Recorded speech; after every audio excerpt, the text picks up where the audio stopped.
बिस्मिल्लाहिर्रहमानिर्रहीम अल्लाहुम्मा सल्लि अला मुहम्मद व अला आलि मुहम्मद रब्बि इश्रह ली सदरी व यस्सिर ली अमरी वाहलुल उक़दतम मिन लिसानी यफ़क़हू क़ौली। आज हम लोग क्लास 9 फिजिक्स का एक बहुत ही अहम टॉपिक यहाँ पे डिस्कस करेंगे, second equation of motion. Paper के पर्सपेक्टिव में बहुत ही अहम क्वेश्चन है वाला, और ऑलमोस्ट जिस तरह मैंने आपको शायद फर्स्ट लेक्चर में बताया था, जब मैंने आपको फर्स्ट इक्वेशन ऑफ मोशन पढ़ाई थी, तो मैंने आपको एक बात वहाँ बताई थी कि यार इक्वेशन ऑफ मोशन का जो क्वेश्चन है ये बहुत ही इंपॉर्टेंट है। इसकी तीन ही इक्वेशन है मोशन की, फर्स्ट इक्वेशन, सेकंड इक्वेशन और थर्ड इक्वेशन। बोर्ड में जो पेपर आप कह सकते हैं जो सेटर है, इन तीनों में से कोई एक इक्वेशन लाजमी उठाता है किसी एक टाइम में, मतलब या मॉर्निंग में या इवनिंग में, तो आपको ये तीनों इक्वेशन आनी चाहिए बस, और चाहे आपको कुछ आए ना आए, क्योंकि इनका तो आपको पता है कि आनी ही आनी है। तो देखते हैं यहाँ पे कि सेकंड इक्वेशन ऑफ मोशन क्या चीज़ है। यहाँ पर आपसे वो मतलब कुछ कहती क्या है सेकंड इक्वेशन ऑफ मोशन, और आप इसको किस तरह से इजीली यहाँ पे समझ सकते हैं। मेरी कोशिश आज आपको ये होगी कि जो आप लोग ये 5-7 मिनट की जो वीडियो देखें, आपको सेकंड इक्वेशन ऑफ मोशन इससे समझ आए। तो होप सो कि जो मैं आपको समझाने जा रहा हूँ कि आपको ये समझ भी आ जाएगा। देखिए आप लोग यहाँ पर सबसे पहला काम वही जिस तरह के आप लोगों ने फर्स्ट इक्वेशन ऑफ मोशन में किया था, कि आप लोगों ने एक ग्राफ बनाना है। यहाँ पे ग्राफ पे काम करता है। Graph is somehow the pictorial representation. Pictorial representation का मतलब क्या है कि आप लोगों ने एक चीज को तस्वीरी शक्ल में दिखाते हैं कि यहाँ पे इस तरह से ये चीजें यहाँ पे नमूदार हो रही हैं, यहाँ पे इस तरह से ये चीजें हो रही हैं यहाँ पर। ठीक है, तो देखिए आप लोग यहाँ पर कि मेरे पास बेटा एक ग्राफ है। यहाँ पर किस चीज के दरमियान में ग्राफ है? वेलोसिटी और टाइम के दरमियान में ग्राफ है। ये बात आप लोगों ने याद रखनी है। यहाँ पे velocity time graph, velocity time graph, समझ आ रही बात की? वेलोसिटी और टाइम के दरमियान में ग्राफ है। और मैंने आपको ये फर्स्ट लेक्चर में बात बताई थी यार कि जब भी दो चीजों के ग्राफ जो है हमेशा दो चीजों के दरमियान बनता है, उनमें से एक चीज डिपेंडेंट होती है और एक चीज इंडिपेंडेंट होती है। तो आपको यार इन बातों का पता है कि वेलोसिटी डिपेंडेंट है, टाइम इंडिपेंडेंट है, तो ये डिपेंडेंट और इंडिपेंडेंट के दरमियान में आप लोगों ने एक ग्राफ यहाँ पे कंस्ट्रक्ट कर ली है। अब अगली चीज आप लोगों ने यार ये देखनी है कि यहाँ पे जो सेकंड इक्वेशन ऑफ मोशन है, ये हमेशा उस वक्त अप्लाई होती है जब एक्सेलरेशन आपका कांस्टेंट होता है। ठीक है, कांस्टेंट एक्सेलरेशन कह लें, या आप कह सकते हैं कि यूनिफॉर्म वेलोसिटी के साथ कोई ऑब्जेक्ट मूव कर रहा हो। यूनिफॉर्म वेलोसिटी से जब भी कोई ऑब्जेक्ट मूव कर रहा होता है, तो बेटा सेकंड इक्वेशन ऑफ मोशन सिर्फ वहां पे एप्लीकेबल है, उसके अलावा सेकंड इक्वेशन ऑफ मोशन कहीं पर भी एप्लीकेबल नहीं होती।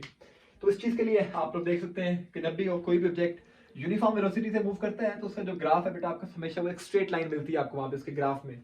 तो ये आप लोग एक स्ट्रेट लाइन यहाँ पे देख पा रहे हैं। ये जो स्ट्रेट लाइन है, इसी बात की आप कह सकते हैं एक एक्सप्लेनेशन आपको दे रही है कि जो ग्राफ है यहाँ पर वो आपका जो यूनिफॉर्म वेलोसिटी का ग्राफ है यहाँ पर, क्योंकि यहाँ पे जो आपको एक लाइन मिल रही है वो बिल्कुल एक स्ट्रेट लाइन है जो कि ए से बी की तरफ जा रही है, मतलब इनिशियल वेलोसिटी फाइनल वेलोसिटी की तरफ वहां पे मूव कर रही है। कोई बॉडी यहाँ पर उसने यहाँ से स्टार्ट लिया है और वो यहाँ से स्टार्टअप लेकर यहाँ तक वो पहुंच गई है यहाँ पर। ठीक है, तो देखिए बेटा आप लोगों को कुछ ग्राफ में जो बातें क्लियरली दिखाई दे रही है वो कौन कौन सी यहाँ पे, कि ओडी इज इक्वल टू ए सी। बेटा ये जो साइड है इसकी आप कह सकते हैं कि ये साइड इससे इक्वल है यहाँ पर। ठीक है, ओडी इज इक्वल टू ए सी, और दोनों यहाँ पे टाइम के इक्वल है। और ये side O A is equal to C D यहाँ पर, क्योंकि आप लोगों को पता है इस बात का कि किसी भी रेक्टेंगल की दो अपोजिट साइड आपस में इक्वल होती हैं। तो ओ ए साइड बेटा यहाँ पे किसी इक्वल है, यहाँ पे सी डी के इक्वल है। और हमें पता है कि ओ ए ये किसी इक्वल है बेटा यहाँ पे वी आई के इक्वल है यहाँ पर। ठीक है, O A is equal to C D, दोनों की वी आई के इक्वल है यहाँ पर। और जो तीसरी अहम बात है वो ये है कि बी डी साइड जो बेटा आपके यहाँ पे है, ये जो बी डी साइड ओवरऑल है ये किसी इक्वल यहाँ पे वी एफ के इक्वल है। ओके, यहाँ तक ये बात आपको समझ आ गई होगी यार। ये आपको मैंने फर्स्ट इक्वेशन ऑफ मोशन में भी ये बातें बताई थी यहाँ पे। अब यार बात ये असल ये है कि जो सेकंड इक्वेशन ऑफ मोशन है असल में वो आपसे मतलब आपने उसमें करना क्या है यहाँ पे बेटा, आप लोगों ने करना उसमें ये है कि सपोज करें यार आपके पास कोई भी एक ऑब्जेक्ट है, कोई एक चीज है यहाँ पर, उसने स्टार्टअप लिया यहाँ से उसने चलना शुरू किया। वो यहाँ से सपोज करें उसने यहाँ से चलना शुरू किया यार, यहाँ से चलना शुरू किया, यहाँ से यहाँ पे गई, फिर यहाँ पे आई, फिर यहाँ पे गई। सपोज करें आपको मैं दिखाता हूँ यहाँ पर कोई भी एक ऑब्जेक्ट है, उसने यहाँ से मूवमेंट शुरू की, यहाँ से यहाँ पे गई, फिर वापस यहाँ पे आ रही है, इस रास्ते को फॉलो कर रही है यहाँ पे, और यहाँ पे दोबारा फिर जहां से उसने मूव करना जहां से उसने अपना चलना शुरू किया था, दोबारा फिर से वहीं पे आके वो रुक गई है। आप लोगों ने बताना ये है कि उसने कितना डिस्टेंस ट्रेवल किया है जब वो यहाँ से चल के वहां पर बी ए से बी पॉइंट पर, बी से सी से डी, और जब डी से ओ दोबारा, फिर ओ से ए। अब उसने ओवरऑल में कितना डिस्टेंस यहाँ पे ट्रेवल किया है, अब आप लोगों ने सिर्फ ये बात यहाँ पे बतानी है। तो आइए देखते हैं यहाँ पर कि distance travelled by the object. देखिए आप लोग यहाँ पर ये जो मार्कर का ये जो कलर है आपको शायद क्लियरली दिखाई नहीं दे रहा।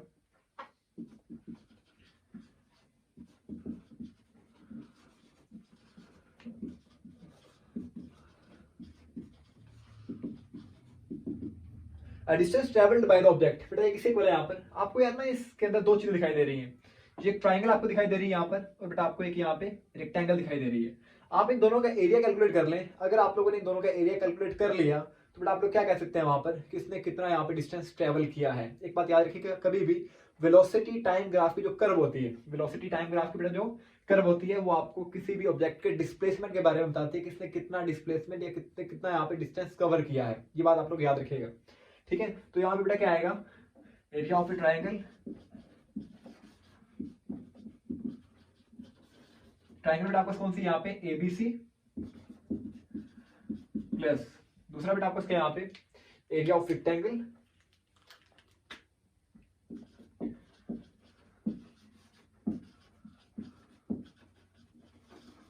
और रेक्टेंगल बेटा आपको कौन सी यहाँ पे ओ ए C D, O A C D.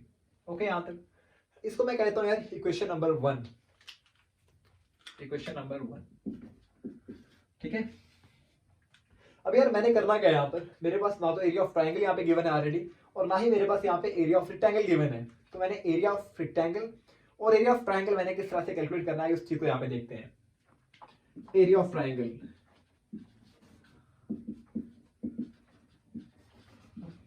Area of rectangle,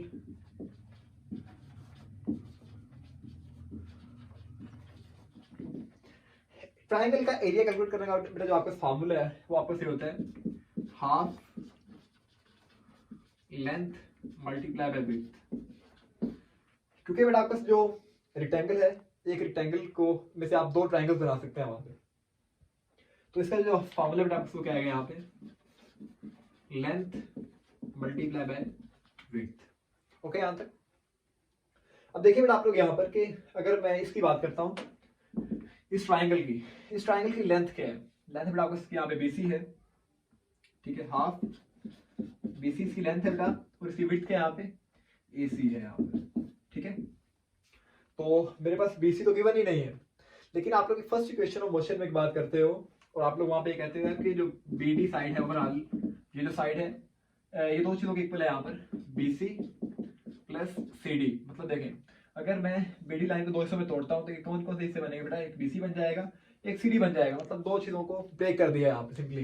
BD side एक लॉन्ग साइड थी, एक लेंथी साइड थी यहाँ पे, उसमें से आप लोगों ने दो हिस्से यहाँ पे सेपरेट करवा लिए। कौन कौन से, एक बीसी, एक को बीसी कह दिया और एक को बेटा आप लोगों ने क्या कह दिया यहाँ पे सीडी कह दिया। तो बीसी प्लस सीडी, अगर बेटा आप लोगों ने बीसी निकालने को क्या आएगा यहाँ पे बीडी माइनस सीडी आ जाएगा। ओके, यहाँ तक। तो देखिए बेटा आप लोग यहाँ पर कि अगर मैं इसको इस तरह से कहता हूं कि बल्कि इसको भी अभी यहीं पे कर लेते हैं कि अगर बीसी बीडी बेटा आपको क्या है यहाँ पर वीएफ है, सीडी बेटा आपको क्या है यहाँ पे वीआई है, वीएफ माइनस वीआई। मतलब जहां पे आप लोग बीसी देखोगे आप लोगों ने सिंपली वहां पे वीएफ माइनस वीआई पुट कर देना है और आप लोगों ने कुछ नहीं करना वहां पर। तो देखिए आप लोग यहाँ पर हाफ वीएफ माइनस वीआई और एसी बेटा आपको क्या है यहाँ पर एसी, तो ये आपका टाइम है यहाँ पर टी, ठीक है। तो आप लोगों ने यहाँ पे टी लिख दिया। अब दूसरी की एरिया ऑफ रेक्टेंगल की बात करते हैं यहाँ पर। तो यार रेक्टेंगल की जो लेंथ है वो लेंथ बेटा आपका आपस यहाँ पे या ओ ए कह लो या सी डी कह लो, हम ओ ए कह लेते हैं इसको यहाँ पे, और विड्थ बेटा इसकी क्या है यहाँ पे ओ डी, ओ ए इसकी लेंथ है, ओ डी बेटा क्या इसकी यहाँ पे विड्थ है यहाँ पर। ओके, तो ओ ए हमारे पास बेटा किस इक्वल है यहाँ पे वी आई के इक्वल है और ओ डी बेटा आपको किस इक्वल है यहाँ पे टाइम के इक्वल है। तो इसको आप लोग कैसे लिखोगे यहाँ पर V I multiply by T overall V I T. अब यार एक चीज देखिए आप लोग यहाँ पर, आप लोगों ने फर्स्ट इक्वेशन ऑफ मोशन में पढ़ा है from first equation of motion, from first equation of motion vf minus V I is equal to A T, ऐसा पढ़ा हुआ आप लोगों ने। तो देखिए अब आप लोग यहाँ पर अगर एरिया ऑफ ट्राइंगल को मैं थोड़ा सा दोबारा लिखता हूँ यहाँ पर,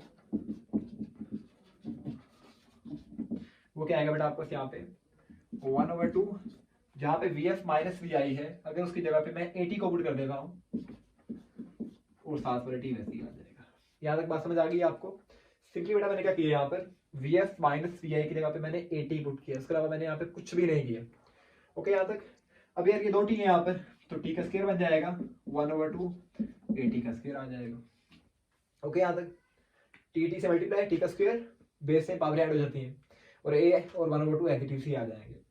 अब हम लोगों ने डिस्टेंस निकालना है। डिस्टेंस को आपको पता है कैसे रिप्रेजेंट करते हैं, तो बेटा आपका रेक्टेंगल का एरिया क्या है, यहाँ पे वी आई टी आया है।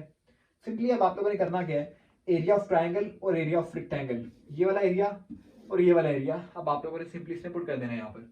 ठीक है, तो बुक में कोई तरतीब का इशू नहीं होता, चाहे आप लोग एरिया ऑफ रेक्टेंगल पहले लिख दो या आप लोग एरिया ऑफ ट्राइंगल पहले लिख दो, सबको कोई इशू नहीं है यहाँ पर। तो सिंपल इज दैट, बुक वाले ने एरिया ऑफ रेक्टेंगल पहले लिखा है V I T plus 1/2 A T का स्क्वायर। ठीक है, तो ये बेटा आप लोगों ने डिस्टेंस यहाँ पे कैलकुलेट कर लिया है किस चीज का, इधर एक ऑब्जेक्ट यहाँ से चलना शुरू करेगा, फिर यहाँ पे गया, फिर यहाँ, फिर यहाँ, फिर यहाँ, और फिर दोबारा वापस जहाँ से उसने शुरू किया था दोबारा जब वापस वो वहीं पे आ गया। तो एरिया ऑफ ट्राइंगल पहले आप लोगों ने निकाला, फिर आप लोगों ने एरिया ऑफ रेक्टेंगल को निकाला, एट दैट आप लोगों ने दोनों को जमा करके बताया कि उसने ओवरऑल डेस्टिनी में कितना यहाँ पे डिस्टेंस को ट्रैवल किया है। That is our today's topic. Hope so आपको चीजें समझ आई होंगी। अगर कोई भी बच्चे को किसी भी कॉन्सेप्ट में यहाँ पे समझ ना आई हो, कोई भी इशू आ रहा हो, तो आप लोग कमेंट्स बॉक्स में मुझसे क्वेश्चन कर सकते हैं। ओके, अल्लाह हाफिज़।